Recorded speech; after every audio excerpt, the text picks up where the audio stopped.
Buonasera a tutti, mi sentite? Io mi chiamo Alessandro Di Battista e sono un vostro dipendente in Parlamento. E se iniziamo a ragionare, a capire come cittadini che chi sta alla Arso, al Parlamento, a Roma sono nostri dipendenti, cioè se i cittadini iniziano a pensare di essere dettatori di lavoro, perché lo sono, probabilmente iniziano a capire di avere dei diritti, di poter essenzialmente controllare il potere. Quel palazzo è una vasca di squali, o controlliamo i nostri dipendenti all'interno del Parlamento, oppure sarà molto più probabile che i propri dipendenti si possano contaminare con quel sistema. Io vi vorrei dare dei, come dire, ho fatto vari ragionamenti negli ultimi giorni, nelle ultime ore. Io vi vorrei condividere un ragionamento con voi. Qualche anno fa un giovane politico proveniente poi da ambienti legati alla Democrazia Cristiana si presenta alle elezioni della provincia di Firenze. Si chiama Matteo Renzi questa persona, e questa persona vince le elezioni alla provincia di Firenze. Non fa una politica particolarmente innovativa, anzi durante la sua attività politica mette alcune persone senza dei titoli di studio adeguati all'interno di posizioni dove non potrebbe metterle. E questo gli produce una condanna da parte della Corte dei Conti per danno erariale in primo grado, appunto per aver fatto qualcosa di sbagliato. Finisce il suo mandato come presidente di regione e si candida al comune di Firenze come sindaco. È una persona piuttosto conosciuta appunto a Firenze, in quanto era stato presidente della provincia di Firenze e anche uno dei più giovani presidenti della storia italiana, per cui è molto conosciuto. Il centrodestra decide di metterli come sfidante l'ex portiere del Milan, Giovanni Galli, qualcuno se lo ricorderà, anche alzare la Coppa Intercontinentale nel Milan di Berlusconi. Un candidato piuttosto scarso. C'è la campagna elettorale e nonostante Firenze sia una città rossa, quantomeno rosé, o al limite bianca, mi sentite, al limite bianca, il candidato Giovanni Galli riesce ad arrivare al ballottaggio. Che cosa succede nelle 2 settimane precedenti al ballottaggio? D'Alema, Veltroni, Prodi, pezzi grossi del centrosinistra vanno a lanciare la volata al candidato sindaco di Firenze. Berlusconi, il quale è sempre generoso durante le campagne elettorali, se non funziona poi vado a voce. Mi sentite? Sì, è meglio. Berlusconi? Risparmiamo un po' di voce. Sa.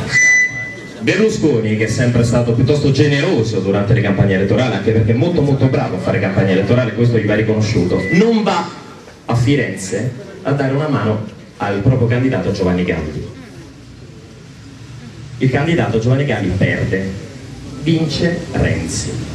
In realtà l'artefice di questa operazione è un massone toscano che si chiama Verdini, pezzo grosso delle banche, plurinquisito e uomo di fiducia di Berlusconi.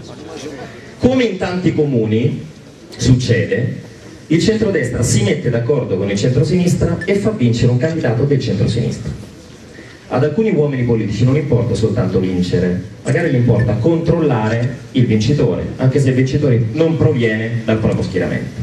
Non è un caso che l'anno dopo Matteo Renzi va in visita privata, e non sappiamo nulla di che cosa, appunto, cosa si siano detti, ad Arcore da Berlusconi. Poi Renzi diventa sindaco e compagnia bella. Guardate che questo sistema, che io definisco di ricatto incrociato, una repubblica fondata sul ricatto, non è nuova. Quando il governatore del Lazio Marrazzo viene beccato con cocaina e transessuali, al di là dei giudizi morali o etici, il video che lo ritrae in posizione piuttosto scomoda, con i pantaloni calati, arriva nelle mani di Panorama, quindi arriva nelle mani di Berlusconi. Berlusconi non denunzia il fatto o alla magistratura perché c'era un reato, c'era un possibile ricatto da parte di alcuni carabinieri, o non pubblica utilizzando la propria forza mediatica il video, ma chiama Marrazzo e gli dice: ehi, io ho il tuo video. Non so se vi ricordate Don Vito Corleone quando faceva un favore e le persone gli dicevano: che cosa vuoi in cambio? Nulla, basta che non te lo scordi. Renzi ha ricevuto un favore, appunto è riuscito a diventare sindaco di Firenze grazie all'assenza di un'adeguata campagna elettorale da parte di Berlusconi in appoggio a Giovanni Galli. e ha ricevuto un favore. Arriva il momento in cui quel favore lo devi restituire. Sempre. Qualcuno ti ricorda che gli hai fatto un favore. Non è un caso che qualche giorno fa Renzi, anzi qualche settimana fa, abbia convocato nella sede del Partito Democratico lo stesso Berlusconi, che noi abbiamo cacciato a calci nel culo dal Senato grazie al voto palese, per parlare di riforme costituzionali e di una nuova legge elettorale, tra l'altro già passata in secondo piano, forse la approverà. Una legge elettorale che il ministro della difesa Mauro a porta definisce una legge costruita essenzialmente per punire il Movimento 5 Stelle. Cioè noi cacciamo appunto un presidente che viene ripescato dal giovane della nuova politica Matteo Renzi e viene addirittura alzato a padre costituente, come dice Travaglio, forse perché prima o poi si dovrà costituire. Passano alcuni giorni e che cosa succede? Succede che c'è in Parlamento certamente una protesta molto forte della quale andiamo fieri, per far sì che dei quattrini nostri, dei soldi nostri, non vengano concessi attraverso un decreto IMU Banca d'Italia a delle banche private. Facciamo una protesta molto forte, è vero, utilizziamo magari anche delle parole fuori posto, qualche scivolata linguistica, ma quando di fronte non si può paragonare una scivolata linguistica a un furto da parte appunto permesso da parte di un governo di soldi nostri della Banca d'Italia a vantaggio di istituti privati, tra i quali Generali, ma soprattutto Unicredit, MPS e Intesa Sanpaolo. Nonostante la macchina mediatica si muova all'unisono contro il Movimento 5 Stelle, definendoci in ogni modo eversori, stupratori, fascisti, sfascisti, qualsiasi cosa, l'opinione pubblica percepisce, e noi questo ce ne siamo accorti, percepisce la bontà di quella battaglia, perché non si era mai visto un gruppo parlamentare che minaccia l'ostruzionismo ma non si ferma, va fino alla fine, costringendo la Presidente Boldrini, la peggiore Presidente della storia della Repubblica, ad applicare una norma transitoria che non esiste nel regolamento della Camera, appunto la ghigliottina, per far tacere le opposizioni. Nonostante una settimana di bombardamento mediatico che voi avrete visto nelle televisioni, ci hanno definito in ogni modo, l'opinione pubblica in realtà non ci casca e aumenta il Movimento 5 Stelle e nella percezione della collettività e nei sondaggi. Lì il sistema si mette molta paura, a cominciare dall'Europa. Si mettono paura in quel momento. A noi capitava, è capitato anche oggi nell'aereo, di ricevere complimenti dovunque, tassisti che non ci fanno pagare in quanto esponenti del Movimento 5 Stelle, una hostess che in un volo 2 settimane fa a Palermo spiegava le uscite di sicurezza, lì si gira verso me, continuate così. I poliziotti molto eleganti che si trovano davanti all'ingresso di Palazzo Chigi, dove appunto c'è la presenza del Consiglio dei Ministri, stanno con un mantello, no? Per proteggersi anche dal freddo, belli imbacuccati. Noi magari passiamo le deputate del 5 Stelle lì davanti e loro non si possono muovere, fanno psss. Noi ci giriamo, non mollate, stiamo con voi, ve lo assicuro, è successo questo. Evidentemente qualche potere forte, non soltanto dei Benedetti ma lo stesso Berlusconi, coscienti del fatto che questo movimento sta crescendo perché sta crescendo la consapevolezza da parte dell'opinione pubblica, tante persone qui sanno che cosa c'era scritto nel decreto IMU Banca Italia, quando fino a 11 mesi fa neanche sapevamo che cosa fosse un decreto legge e quanto l'abuso della decretazione d'urgenza fosse da un lato incostituzionale ma da un altro lato anche direttamente proporzionale all'aumento delle tasse per tutti noi cittadini. Succede questo, qualcosa che loro non avevano previsto, perché il sistema ha delle falle e spesso non prevede la cosa più importante, ovvero la consapevolezza attraverso il porta a porta, attraverso il passaparola di cittadini italiani che prendono coscienza. Per questo nasce il Movimento 5 Stelle, per far prendere coscienza a tutti noi dei nostri diritti, di quello che succede in Parlamento o di quello che succede nella Regione Sicilia.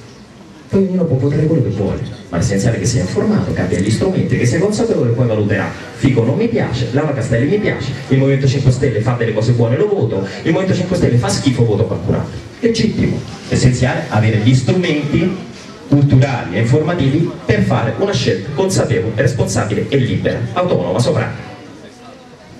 c'è una lenta accelerazione appunto di questa crisi di governo, dovuta al fatto che se si andava avanti in quel modo, con quel governo Letta, il Movimento 5 Stelle europeo non prende il 30%, ma prende il 40%, il 45%. Indi per cui, in concomitanza con la presentazione di un atto legale che segue l'articolo 90 della Costituzione, ovvero la richiesta della messa in stato d'accusa al Presidente della Repubblica, alcuni poteri forti si muovono. Escono alcune indiscrezioni, esce un'intervista a Prodi, esce un'intervista a De Benedetti sul Corriere, nonostante De Benedetti sia il padrone del gruppo L'Espresso di Repubblica, durante il quale si fanno addirittura ulteriori accuse al capo dello Stato, il quale abbia influito abusando del proprio potere durante appunto l'elezione del governo Monti. Tra l'altro quella è una grossa balla, nel senso non fece un torto a Berlusconi, al contrario. Quando cresce lo spread e Berlusconi alla fine perde i voti, se si fosse andato in quel momento alle elezioni, Berlusconi sarebbe morto e la sinistra avrebbe vinto. Però evidentemente Berlusconi non poteva e non voleva, per cui si decide di mettere insieme di mettere Monti al governo. Monti fa una politica vergognosa rispetto a tutti noi cittadini, Berlusconi sta 4-4 manzo in silenzio e poi riesce alla fine con una campagna elettorale che la sa fare, sfruttando anche le proprie televisioni, riesce a prendere più voti di quanto mai avrebbe sognato di prendere. Esce questa intervista a De Benedetti e c'è una velocizzazione della crisi di governo e viene scelto il Renzi, una faccia appunto pulita per qualcuno, come possibile Presidente del Consiglio, per paura che il Movimento 5 Stelle continui questa cavalcata sempre più imperiosa verso la consapevolezza generale appunto del popolo italiano. Va benissimo, va bene, evidentemente il sistema si sta difendendo perché ha paura, va bene, quando succede questo va bene. Che cosa fa appunto Napolitano? Costretto, anche con la minaccia di portare l'impeachment in aula, parla con Letta, che è un suo uomo, una persona che stima, vuole certamente bene a Letta, e lo convince a lasciare il governo a Renzi. Convoca, fa le consultazioni, non abbiamo deciso legittimamente di non andare, e fa salire appunto sul colle un condannato in via definitiva per frode fiscale. La frode fiscale non è l'evasione fiscale, che può capitare in uno Stato con diciamo un livello di peso di pressione fiscale così alta, no. La frode fiscale significa che una persona scientemente decide come frodare il fisco, come frodare le collettività, un reato gravissimo per un amministratore, per un politico. E Berlusconi sale al colle, e Berlusconi poi avrà un colloquio privato qualche giorno fa, l'altro ieri con Renzi. Alla luce di tutto questo, alla luce del fatto che quel Verdini massone che lancia la campagna elettorale in pratica da una mano a Renzi per diventare sindaco, viene pizzicato qualche giorno fa in un caffè romano la mattina con un tale Cosentino, uomo vicino ai casalesi. Poi Roberto Fico ne conosce meglio la questione di me, non perché abbia qualcosa a che fare con i casalesi, per rimediare qualche voto a questo possibile governo che deve partire e deve riuscire a fare qualcosa di buono, anche solo spot, prima degli europei, perché si ha paura dei voti del Movimento 5 Stelle, perché si ha paura che il Movimento 5 Stelle possa andare lì dentro e prendere, come dire, e battere davvero i pugni in un luogo dove ormai si prendono le decisioni anche rispetto a questo territorio, che è appunto l'Unione Europea e Bruxelles. È avvenuto questo, bisogna ricordarsene le cose, bisogna anche provare a mettere assieme, a ragionare assieme. Non è un caso che quello più felice e pacioso dalle consultazioni e dal colloquio di Renzi sia proprio Berlusconi, che esce fuori dicendo che c'è una profonda sintonia appunto con Renzi, che può essere un ottimo presidente. Stamattina la Biancofiore ha rilasciato un'intervista, sembrava una appunto del Partito Democratico, la Biancofiore, una mazzone del Popolo della Libertà, oggi Forza Italia. Non è un caso che Berlusconi dica però lui è giovane, mi fido di lui, possiamo fare delle cose insieme, riformare la Costituzione nello stesso indirizzo determinato dal piano di rinascita nazionale di Licio Gelli, un piduista, perché la P2 c'è ancora in Parlamento. Il presidente della mia commissione, la commissione esteri, è un ex piduista, si chiama Fabrizio Cecchino. Se rimettiamo assieme tutti i pezzi, capiamo che oggi il sistema si sta ricompattando e non è un caso che ci abbia fatto andare ad elezioni a febbraio. Parlo delle politiche di febbraio scorso, perché se fossimo andati 2 mesi dopo, il Movimento 5 Stelle con quella campagna elettorale avrebbe preso molti più voti e saremmo già al governo. Non è un caso che abbiano rivotato lo stesso Presidente della Repubblica, un Presidente della Repubblica che ha fatto cancellare delle telefonate riguardanti la trattativa Stato-mafia. Magari non rilevante dal punto di vista penale, ma come dice il nostro collega Colletti, magari rilevante dal punto di vista penoso. Non è un caso che il Presidente della Repubblica, lo stesso Presidente della Repubblica che ha firmato qualsiasi decreto legge, anche incostituzionali, il lodo Alfano l'ha votato Napolitano che quando era ministro degli interni non ha fatto nulla per la terra dei fuochi, si è lasciato sfuggire quello stesso Liciocelli l'indomani dal crack finanziario del Banco Ambrosiano, che riuscì a scappare miracolosamente in Svizzera quando appunto Napolitano era ministro degli interni. Lo vedete come è tutta una pasta, tutto un sistema, e questo sistema si ricompatta, e oggi si ricompatta su Renzi, che è un uomo preso, scelto essenzialmente da Berlusconi, che gli aveva fatto un favore, quindi ora lo ricatta, e da De Benedetti, il quale oggi ha dei debiti, ha dei buffi, come si dice a Roma, incredibili con le proprie aziende, soprattutto con una Sorgenia, 1,87 miliardi di euro di debiti, 1,87 miliardi di debiti, e chiede aiuto oggi a quelle stesse banche, Intesa, Unicredit e MPS, che hanno ricevuto qualche giorno fa, soprattutto grazie al voto dei renziani, perché non è che il Parlamento è cambiato con Renzi, i renziani, i deputati sono sempre gli stessi, queste stesse banche hanno ricevuto un regalo incredibile da parte dello Stato, quindi si sono ricapitalizzate con i nostri soldi. Io provo solamente a farvi, come dire, un ragionamento, poi magari il mio ragionamento è una stupidaggine, può essere sbagliatissimo, però vi do degli elementi. Quando una dittatura sanguinaria del passato vede la fine vicino, si ricompatta, utilizza il sangue, la violenza, le uccisioni, i rastrellamenti ancora con maggiore vigore. Quando una dittatura governativa, un sistema marcio come questo, oltretutto aiutato, coadiuvata da una dittatura mediatica, perché le televisioni e i giornali appartengono sempre a loro, basta leggere chi stanno nel consiglio di amministrazione della Stampa, del Corriere della Sera, di Repubblica, chi c'è il RAI, chi c'è dietro appunto la Mediaset, che è certamente Berlusconi, evidentemente utilizza ancora di più la menzogna. Solo che oggi con la rete, con questa piazzagera di venerdì sera, con questi tour, andiamo dovunque, con queste telecamere, con questi cellulari che riprendono e mettono in rete delle informazioni e in rete rimarranno per l'eternità, è più complesso per loro mentire, per cui alzano il tiro e mentono ancora di più e si ricompattano tutti quanti nei confronti di Renzi.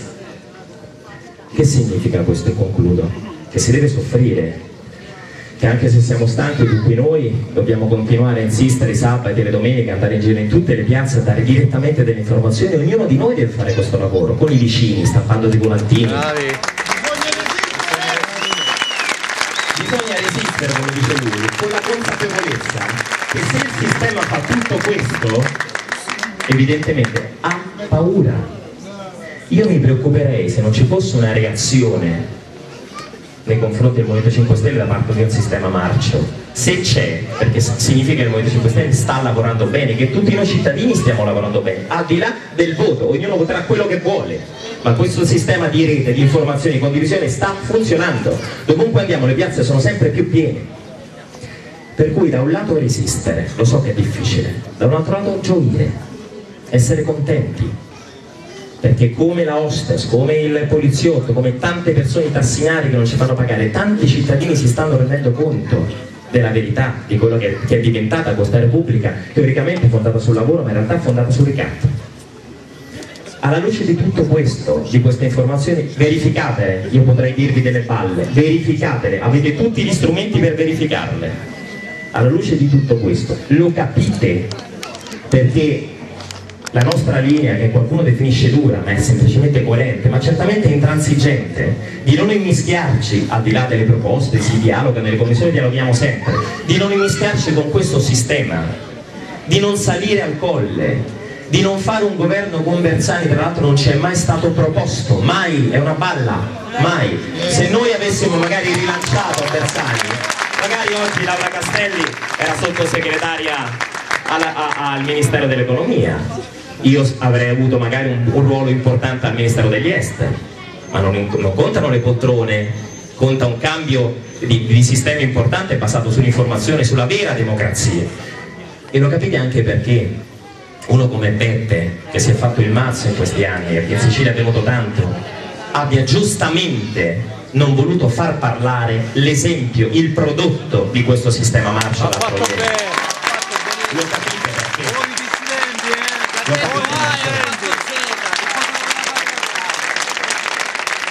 Le elezioni europee saranno fondamentali, lì non ci sono accorpamenti, coalizioni, ci siamo noi contro tutti. Oggi dobbiamo capire, al di là delle idee politiche, io vengo dalla sinistra, ho sempre votato a sinistra e me ne sono pentito, ma ci sono persone nel nostro gruppo parlamentare che hanno votato altro, e tutti noi che votiamo 5 Stelle abbiamo votato altro.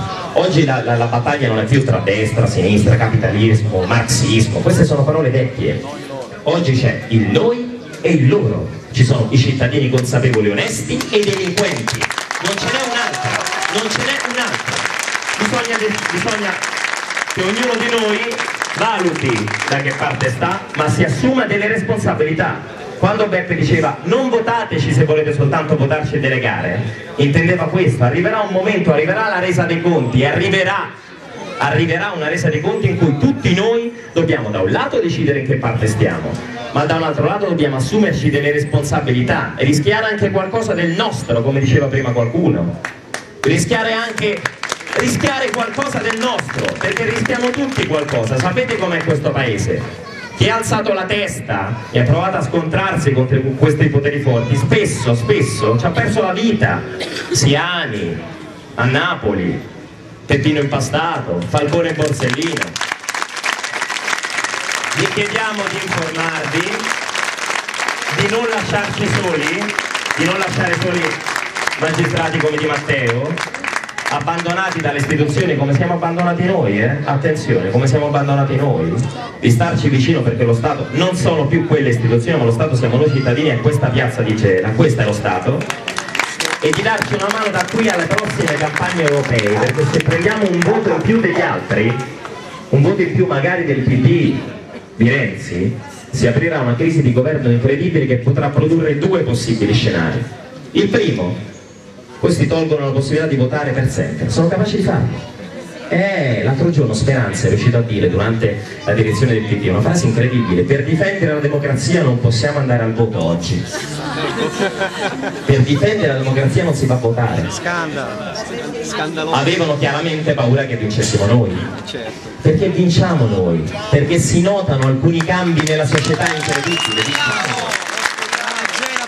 La seconda possibile strada e scenario, tanto caro a Roberto, il quale se devo essere sincero, pronosticato per primo, è che vinciamo le elezioni, questi si arroccheranno ancora di più, le elezioni europee, e saremo costretti democraticamente a chiamare tutta la cittadinanza italiana a Roma e a circondare il Parlamento. Democraticamente in maniera non violenta, perché noi non siamo violenti, perché l'unica pizza che è volata alla Camera durante quei giorni di grande protesta ce l'ha presa una deputata siciliana da parte del questore della Camera dei Deputati. Noi le mani le alziamo per metterle in questo modo e basta. E in quel caso dovremmo costringere questo sistema, queste persone ad andarsene via, magari in Austria, perché la Svizzera non li vuole i clandestini, non li vuole, magari in Austria, e faremo un bel cordone, tranquillamente, andate, gli diamo come al Cammino di Santiago dei beni di prima necessità, no? Gli si dà da mangiare, da bere, e andatevene. Prima che li mandiamo ci hanno fare il rovinato la vita, però in tante fasi storiche, da un momento di crisi incredibile, nasce un'opportunità nuova, che è quella che fa venire tutti voi, fa venire noi stasera qui a Gela, cioè credere fermamente nell'intelligenza collettiva, in questa partecipazione, nell'informazione, e credere che ognuno di noi sia, tra virgolette, un soldato, tra virgolette, un soldato di democrazia e di informazione, e possa convincere persone di tutta l'età, dai giovani, e vedo tanto, alle persone più anziane, che oggi hanno a disposizione magari degli strumenti informativi nuovi e sanno accendere un computer, per fargli capire che questa Repubblica o la rifondiamo da capo, tutti assieme,